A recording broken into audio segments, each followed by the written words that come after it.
आइए आज हम योग के बारे में बात करते हैं। हमारे हिंदू धर्म में कोई भी शुभ अशुभ कार्य को योग देख कर के संपन्न किया जाता है। यदि उसमें अच्छा योग है, शुभ योग है, तो कार्य संपन्न किया जाता है। इसी तरह से आपको मैं बताता हूँ कि कुल योग 136 प्रकार के होते हैं। कुंडली में किस प्रकार योग होते हैं, उससे क्या क्या होता है और किस प्रकार से उनको भावों में अपन देखते हैं, उसके बारे में आपको बताऊंगा।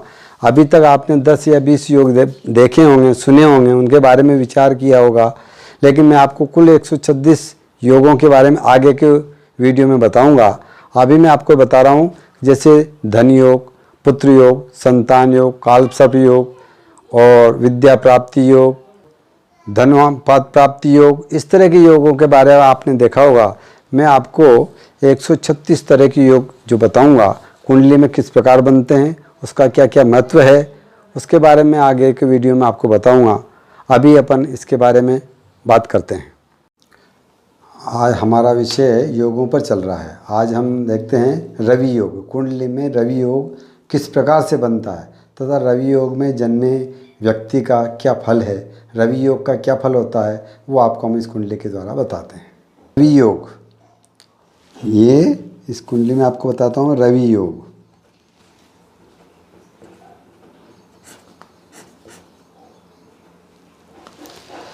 सूर्य दशम भाव में हो, जिस जातक की कुंडली में, किसी भी कुंडली में सूर्य ये दशम भाव है, सूर्य इस दशम भाव में हो तथा दशमेश शनि के साथ में, सूर्य दशम भाव में हो तथा दशम भाव का स्वामी शनि के साथ तीसरे भाव में हो। जिस दशम भाव का स्वामी शनि के साथ में तीसरे भाव में बैठा हुआ हो, तब ये तृतीय भाव है। इसमें बैठने से जातक की कुंडली में रवि योग बनता है। रवि योग में क्या होता है, इस योग में जातक सम्मान प्राप्त करने वाला, विज्ञान एवं अनुसंधानिक कार्यों में उसकी प्रबल रुचि रहती है। जो रवि योग में उत्पन्न होता है जातक, उसमें क्या होता है कि सूर्य जातक की कुंडली के दशम भाव में हो तथा दशमेश शनि के साथ में तृतीय स्थान में भाव में बैठा हो, तब जातक की कुंडली में रवि योग बनता है। रवि योग से क्या होता है कि जातक सम्मान, जीवन में सम्मान प्राप्त करने वाला, अनुसंधान कार्यों में प्रबल रुचि रखने वाला, जीवन के यौवन काल में वह शीघ्र ही प्रसिद्धि प्राप्त करने वाला होता है। सादा जीवन, उच्च विचार इसके जीवन का प्रमुख ध्येय होता है। कमल के समान सुंदर नेत्र वाला ऐसा व्यक्ति शीघ्र ही लोगों का प्रिय भाजन हो जाता है। ऐसा जातक विचारवान, अत्यंत सम्मानपूर्ण जीवन व्यतीत करता है तथा मधुर एवं प्रिय भाषण करने वाला होता है।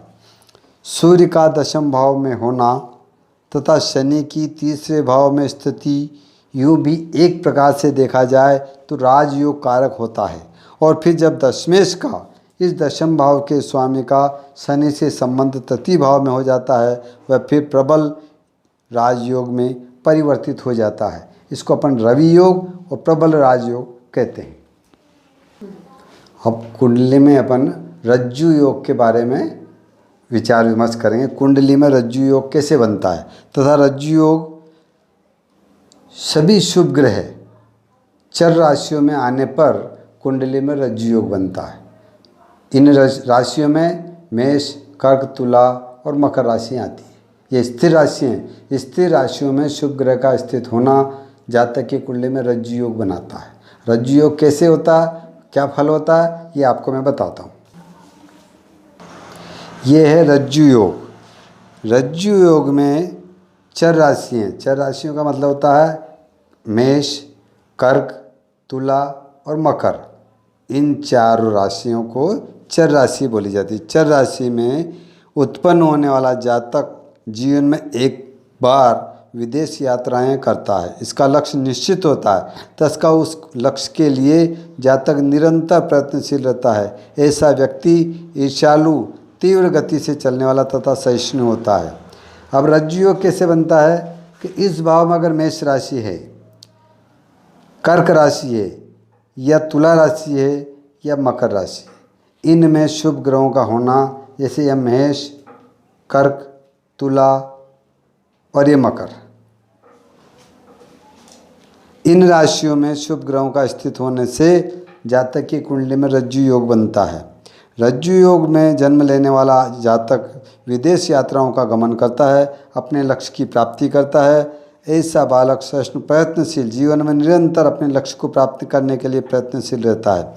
यहाँ सभी शुभ ग्रहों से तात्पर्य है केवल सूर्य, चंद्रमा, मंगल, बुध, गुरु, शुक्र, इनको अपन शुभ ग्रह मानते हैं। ये शुभ ग्रह इन राशियों में होती, 4 राशियों में आने पर जातक की कुंडली में रज्जु योग बनता है। रज्जु योग बनने के बाद जातक अपने जीवन में सफलता प्राप्त करने वाला, लक्ष्य प्राप्ति के लिए निरंतर प्रयत्नशील रहने वाला, विदेश यात्राओं का योग प्राप्त करने वाला होता है। इसमें इन राशियों में सूर्य, मंगल, बुध, गुरु, शुक्र के अलावा राहु, केतु, शनि की गणना नहीं की जाती है। शुभ ग्रह सिर्फ सूर्य, मंगल, बुध, गुरु। इसके बाद अब अपन देखते हैं कि नल योग, कुंडली में नल योग कैसे बनता है। सभी शुभ ग्रह जातक की कुंडली में मिथुन राशि में, कन्या राशि में, धनु राशि या मीन राशि, इसको बोलते हैं द्विस्वभाव राशि। तो जातक की कुंडली में सभी शुभ ग्रह द्विस्वभाव राशि में हो, मिथुन, कन्या, धनु और मीन, इन राशियों में शुभ ग्रह होने पर जातक की कुंडली में नल योग बनता है। नल योग से क्या होता है, इसका क्या फल है। सूक्ष्म और पीनी दृष्टि वाला जातक, ऐसा जातक दृढ़ निश्चयी होता है, स्वभाव से हठी, अपना लक्ष्य स्थिर रखने वाला होता है, धन की कमी नहीं रहती और जीवन में 34वें वर्ष के बाद जातक का एक्सीडेंट योग बनता है। ऐसे व्यक्ति अधिकतर हठी, जिद्दी प्रवृत्ति के होते हैं। वाहन चलाएंगे तो बहुत तेज चलाएंगे, काम करेंगे तो बहुत फुर्ती से करेंगे। मिथुन, कन्या, धनु और मीन स्वभाव राशि होती, इनको द्विस्वभाव राशियाँ बोली जाती है। इन द्विस्वभाव राशियों में जब शुभ ग्रह होते हैं तो जातक की कुंडली में नल योग बनता है। नल योग से जातक स्वभाव से हठी होता है, अपने आप में अपने लक्ष्य को स्थिर रखने वाला होता है, दृढ़ निश्चय होता है, लेकिन जीवन में धन की कमी भी नहीं रहती है। लेकिन जीवन में 34वें वर्ष के बाद एक्सीडेंट योग बनता है। क्यों कि जातक तेज वाहन चलाने वाला, हर कार्य में फुर्ती, उतावलापन लिए होता है, इसलिए यह योग जातक की कुंडली में खराब होता है।